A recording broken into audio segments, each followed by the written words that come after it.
আজকে দিনটা ছিল একটু স্পেশাল, অন্যরকম বলতে পারো। আমি আজকে ঘুম থেকে উঠে দেখছি আমাদের বাড়িতে চিকেন রান্না হবে।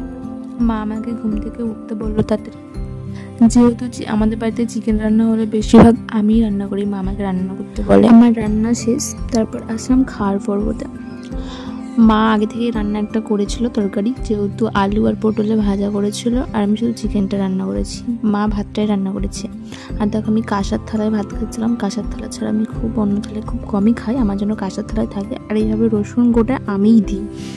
আজকে আমি ঘুম থেকে উঠেছিলাম 8:30টার দিকে। তারপর কি করব ভেবে পাচ্ছিলাম না, বসেছিলাম।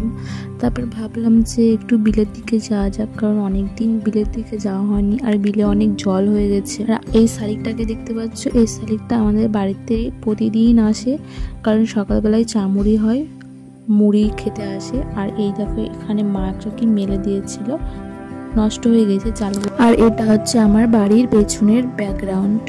এত সুন্দর জায়গা, মাঝে মধ্যে গিয়ে বসে থাকি। দিনটা ভালো গেলে মানে ভালো চলে যায়, টাইমটা পাস হয়ে যায়।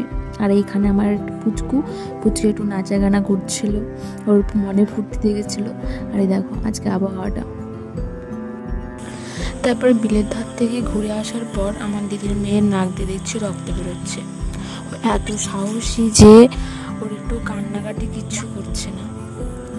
দেখো ওর মজা খানে টান, হ্যাঁ টান টান টান টান, আমি টানছি ওর দেখা দেখি, টান। দাঁড়াও আমি দিয়ে দিচ্ছি, টানো এবার, টানো পড়েছে ভিতরে, টানো, দাঁড়াও, টানো টানো টানো। এই যে উপর দিকে মুখ করে রাখো, উপর দিকে, হ্যাঁ নামিও না এখন। তো দেখতে পেলে ওর অনেক সাহস। ভিডিওটা এখানেই শেষ করছি।